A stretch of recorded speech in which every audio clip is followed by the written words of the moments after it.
پیدائش 2 باب۔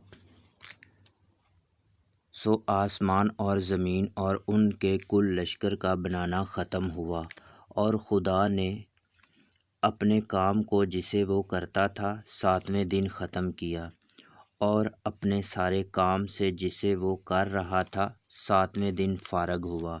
اور خدا نے 7ویں دن کو برکت دی اور اسے مقدس ٹھہرایا، کیونکہ اس میں خدا ساری کائنات سے جسے اس نے پیدا کیا اور بنایا فارغ ہوا۔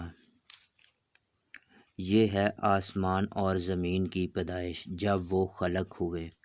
جس دن خداوند خدا نے زمین اور آسمان کو بنایا، اور زمین پر اب تک کھیت کا کوئی پودا نہ تھا، اور نہ میدان کی کوئی سبزی اب تک اگی تھی، کیونکہ خداوند خدا نے زمین پر پانی نہیں برسایا تھا، اور نہ زمین جوتنے کو کوئی انسان تھا، بلکہ زمین سے کہر اٹھتی تھی اور تمام روئے زمین کو سیراب کرتی تھی۔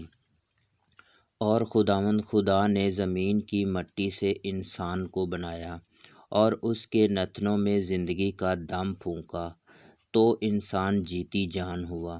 اور خداوند خدا نے مشرق کی طرف عدن میں ایک باغ لگایا، اور انسان کو جسے اس نے بنایا تھا وہاں رکھا۔ اور خداوند خدا نے ہر درخت کو جو دیکھنے میں خوشنما اور کھانے کے لیے اچھا تھا زمین سے اگایا، اور باغ کے بیچ میں حیات کا درخت اور نیک و بد کی پہچان کا درخت بھی لگایا۔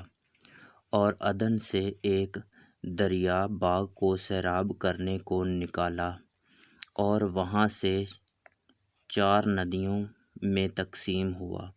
پہلی کا نام فیسون ہے، جو حویلہ کی ساری زمین کو جہاں سونا ہوتا ہے گھیرے ہوئے ہے، اور اس زمین کا سونا چوکھا ہے، اور وہاں موتی اور سنگ سلیمانی بھی ہے۔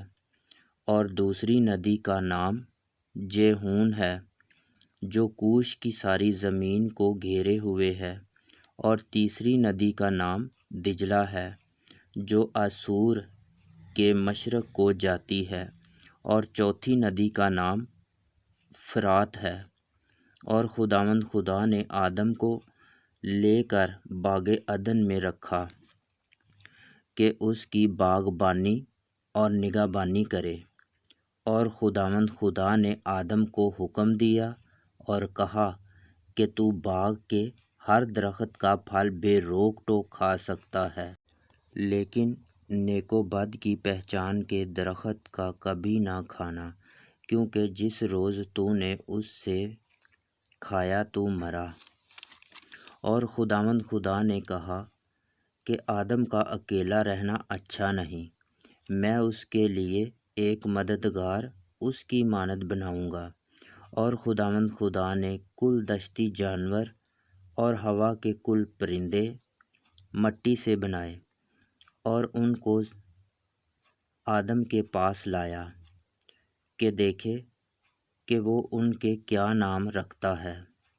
اور آدم نے جس جانور کو جو کہا وہی اس کا نام ٹھہرا۔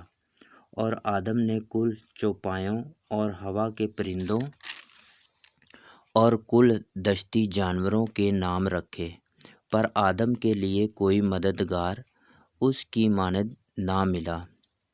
اور خداوند خدا نے آدم پر گہری نیند بھیجی، اور وہ سو گیا، اور اس نے اس کی پسلیوں میں سے ایک کو نکال لیا اور اس کی جگہ گوشت بھر دیا۔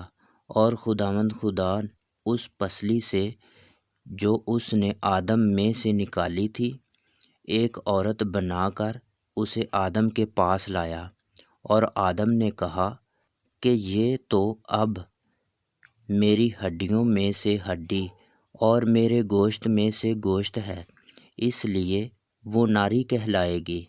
اس واسطے مرد اپنے ماں باپ کو چھوڑے گا اور اپنی بیوی سے ملا رہے گا، اور وہ ایک تن ہوں گے۔